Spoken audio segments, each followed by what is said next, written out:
काय निद्रा केली धावा.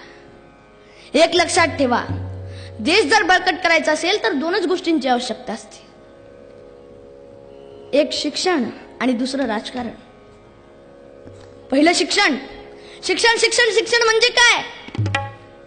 या शिक्षणाची व्याख्या कोणी सांगू शकेल इथं बसलेल्यांपैकी? शिक्षणाची व्याख्या आम्हाला स्वामी विवेकानंदांनी सांगितली. Education is the manifestation of divinity that is already in man.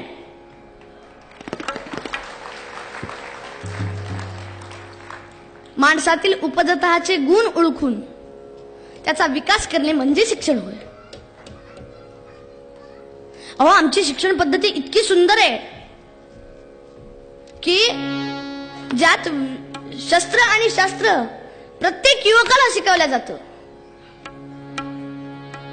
जेव्हा इंग्रज भारतावर राज्य करण्याच्या हेतूने आले तेव्हा आमच्या शिक्षण पद्धतीचा अभ्यास करण्यासाठी लॉर्ड मेकॉले नावाचा तत्ववेत्ता तिथे आला.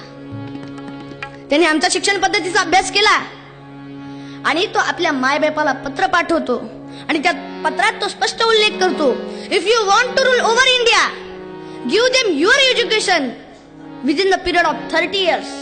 All Indians forget themselves. जर तुम्हाला भारतावर राज्य करायचं असेल तर त्यांची शिक्षण पद्धती बंद करून तुम्हाला तुमची शिक्षण पद्धती 30 वर्षापर्यंत द्यावी लागेल. तर आणि तरच तुम्ही भारतावर राज्य करू शकता, अन्यथा भारतावर राज्य करू शकत नाही. इतकी थोडी आमची शिक्षण पद्धती. पण काय उपयोग? काहीच नाही. आमच्या इथलं मुख्य शिक्षण म्हणजे नीती शिक्षण. आणि हे नीती शिक्षण मातेच्या गर्भात असल्यापासूनच सुरू व्हायचं. मातेच्या गर्भापासून असल्यापासूनच हे चालू होत होतं. मला सांगा, प्रल्हादजींनी भक्ती कुठं शिकली? मातेच्या गर्भात असताना शिकली. अभिमन्यूने चक्रव्यूह तोडण्याचं कुठे शिकलं? मातेच्या गर्भात असताना शिकलं. आपण जेव्हा आईच्या गर्भातून बाहेर येतो तेव्हा आपण आपल्या आईचं दूध पितो. ते दूध सुद्धा आम्हाला संस्कार करतं, ते दूध सुद्धा आम्हाला शिकवतं. त्या दुधाचे अनेक फायदे आहेत. पहिला फायदा म्हणजे आईच्या हृदयात जे असतं ते बाळाच्या हृदयात उतरतं. जिजामातेच्या त्या वाघिणीच्या हृदयात होतं, माझ्या छाव्याने हिंदवी स्वराज्य स्थापन करावं.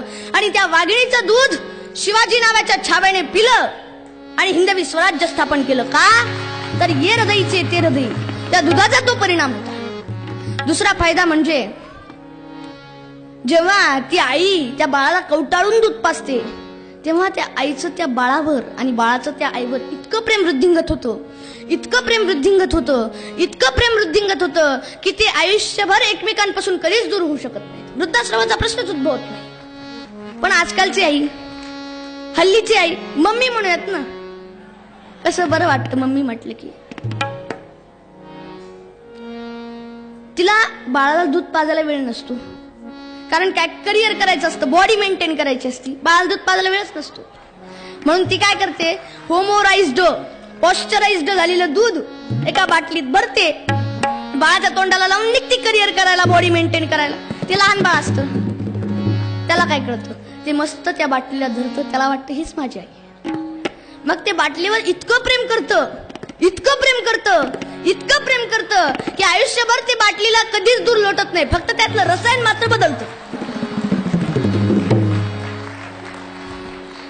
मग मला सांगा, जी माता आपल्याला नीती शिक्षण देते त्या मातेची जर ही अवस्था आहे, तर ज्या विद्यालयात जाऊन आपण विद्या प्राप्त करतो तिथली अवस्था काय आहे, तिथली स्थिती काय आहे? ज्याला मराठी येतं त्याला संस्कृत येत नाही, ज्याला संस्कृत येतं त्याला हिंदी येत नाही, ज्याला हिंदी येतं त्याला इंग्रजी येत नाही, ज्याला इंग्रजी येतं त्याला मॅथ येत नाही, ज्याला मॅथ येतं त्याला फिजिक्स येत नाही, ज्याला फिजिक्स येतं त्याला केमिस्ट्री येत नाही, ज्याला केमिस्ट्री येतं त्याला बायोलॉजी येत नाही, आणि ज्याला काहीच येत नाही ते शाळा काढल्या वाचून राहत नाही.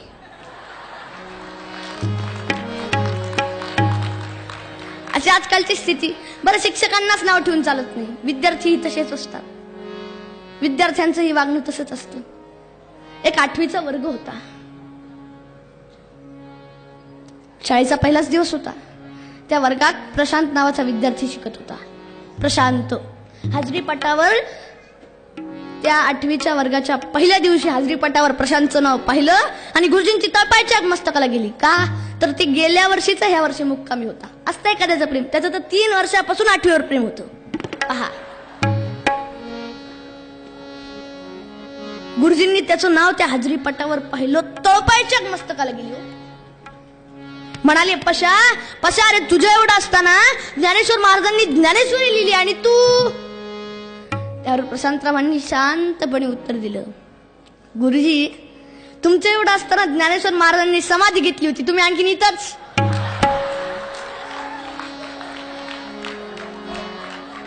हे असे आजकालचे विद्यार्थी. एवढा आमच्या शिक्षण पद्धतीत फरक पडला हो. मेकॉलेजची शिक्षण पद्धती सुरू झाली. शिक्षणाचा हेतू नाही धर्मसंस्कृतीचा, धर्मसंस्कृती बुडवावी हेतू इंग्रजांचा, या उद्देशात ती सफल झाली. या भारतीय शिक्षण पद्धती एवढी सुंदर होती की जिथं जीवितेचं शिक्षण शिकवलं जायचं, उपजीविकेचं नव्हे. दुसऱ्यांसाठी जगण्याचं शिकवणारं जात होतं. देशावर प्रेम कसं करावं हे शिकवलं जात होतं. आपल्या भारत मातेसाठी सर्वस्वाचा त्याग कसा करावा हे त्या शिक्षण पद्धतीत शिकवलं जायचं. दास्य करणारं शिकवण नव्हतं. अशी एवढी आमची सुंदर शिक्षण पद्धती होती. राजहंस ब्रह्मचर्य देशासाठी, गार्हस्थ्य ही देशासाठी,